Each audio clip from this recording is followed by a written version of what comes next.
Pertama, pemindahan geomagnetik. Dengan geomagnetik itu mengakibatkan tsunami besar-besaran dunia. Bertsunami, pecahnya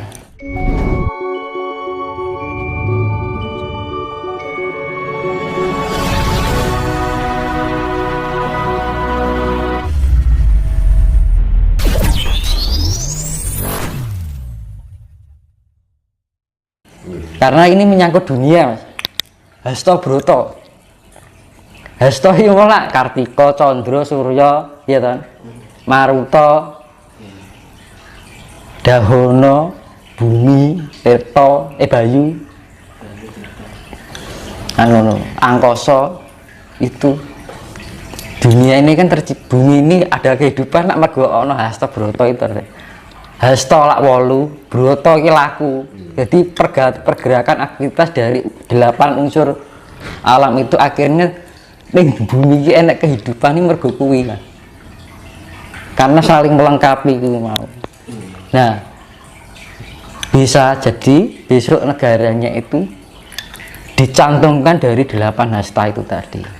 Angkoso, Suryo, Lintang atau Kartika, Condro, Banyu ki Tirta, terus Dahono ki api, bumi, tanah,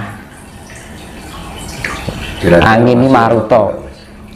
Kira-kira maksimum apa? Yaitu nanti setelah pertama pemindahan geomagnetik. Dengan geomagnetik itu mengakibatkan tsunami besar-besaran dunia. Bertsunami, pecahnya kutub es yang akhirnya menyebabkan global warming, kemungkinan bisa 3 tahun. Akhirnya banyak orang mati kelaparan, tapi orang Jawa beruntung karena berkelimpahan air kan gitu, masih tertolong. Walaupun yo gak jane yo kaliran Mas, tapi setidaknya enek gitu loh. Ora banget mulai diarani Jawa hari separuh. Yo mergone sik kelimpahan banyu keh kan ngono. Terus baru perubahan siklus itu mengakibatkan terjadinya virus itu. Apa to nek virus kuwi? Itu sebenarnya itu untuk penyesuaian diri dengan kondisi alam yang baru. Benak dhewe luwih tahan. Bagi yang nggak tahan ya wis. Jangan gitu. Kan namanya yang penyaringan alam itu kan ini kan menyisihkan lawan, menyisakan yang bertahan. Berarti sing digoleki sing bertahan. Gitu loh. Makanya kan ini sangat penting sekali kita mengolah spiritual. Jangan sampai salah kita memahami spiritual.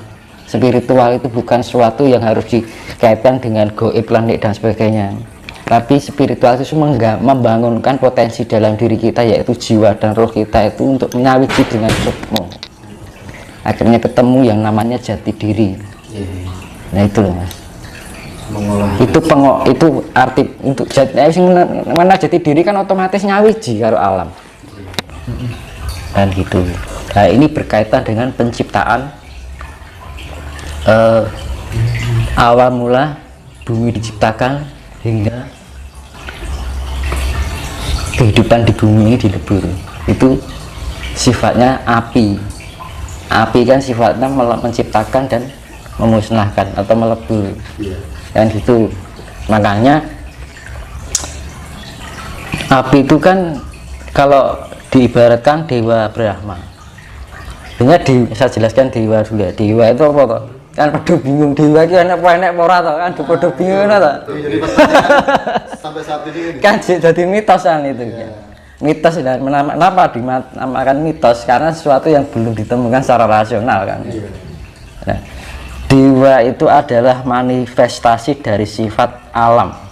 Misalkan bulan itu bisa termanifestasi dalam bentuk sosok, yaitu wujud yang disebut dewa. Makanya disebut karena bulan itu sifatnya wanita Dewi Tondro. Nah Ada dewa Brahma, itu manifestasi dari sifat api. Dan itu bisa wujud secara gaib. Yus kaya wong kan gitu. Dari sifat ini memberikan manifestasi dalam bentuk wujud. Kan ngono. Nah, akhirnya iki disebut dewa. Iya. Gitu. Kan pada bingung dewa iki penek to kan. Iki ya apa to jane kan ngono kan bingung. Itu adalah manifestasi dari sifat alam. Nah, bintang itu widodari. Beneran wong widodari ning langit ning kayangan ana widodari. Iki ya asine bintang-bintang itu lho. Lintang. Atau Kartika, mula jenenge wong jenenge Kartika mesti wedok lho. Nggih. Wulan atau Candra. Wulan jane. Wulan kuwi mesti wedok kan. Surya mesti lanang kan gitu. Mas, berarti sejatinya kayak seperti bidadari itu Itu manifestasi dari alam juga, tapi bisa terbentuk dalam wujud. Sifat alam itu terbentuk dalam termanifestasi dalam bentuk wujud kan gitu. Akhirnya orang menggambarkan seakan-akan seperti manusia. sosok. Nah, karena apa? Itu kepekatan sifat itu terbentuklah seperti sosok yang disebut dewa. Jadi karakternya itu sesuai dengan sifat-sifat alam yang dimiliki oleh dewa tersebut kan ngono.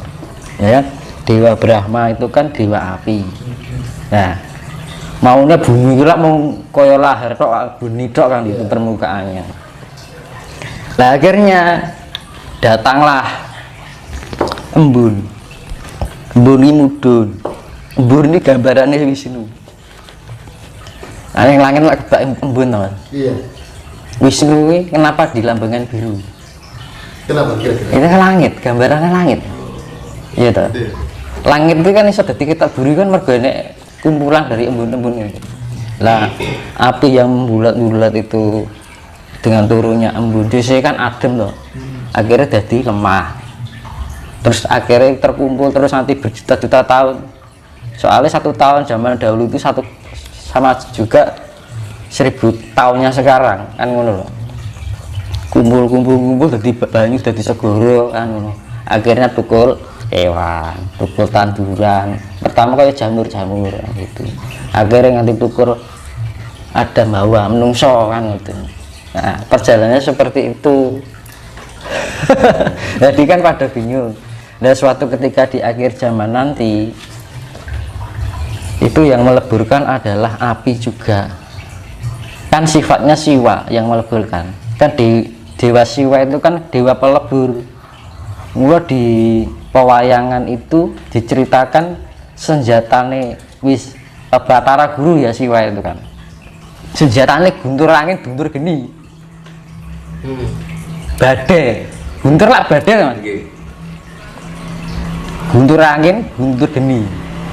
Lah, kiamat terakhir nanti terjadinya karena badai matahari, Mas. Api yang terbawa oleh angin seperti badai. Zuriat entek, Mas. Itu kiamat terakhir akan terjadi seperti itu. Makanya di wayang sudah dijelaskan adalah Siwa itu menghukum titah yang salah atau titah yang berani, dia mengeluarkan jurusnya yang namanya guntur angin guntur geni. Itu badai. Sebenarnya bumi ini tak suka kuwi. Badai. Basa Jawa ini guntur angin guntur geni. Mula sifatnya Siwa itu ada 2, pelebur dan penyempurna. Makanya dalam kisah wayang itu yang bisa menaikkan ke surga adalah yang bisa menyempurnakan titah adalah Siwa itu tadi. Tapi jika dia juga bisa meleburkan, mulai diarani nggon wayang itu kan kawah condro di muka, dilebokke ning neraka. Lihat. Nah, sempurna itu apa, Mas? Itu bisa rohnya. Kalau moksa itu sudah hanya roh tapi rogo. Makanya fungsinya meditasi kalau tingkat pencapaian sampai raga itu lebih susah, karena kamuksan itu lebih mengendalikan cipta, rasa, jiwa, lan rogo. Nah, gitu. Jadi kalau kita sudah mencapai tingkat kesempurnaan raga, ini luar biasa Mas. Karena raga iki kanggonan reget, kanggonan sifat angkara murka.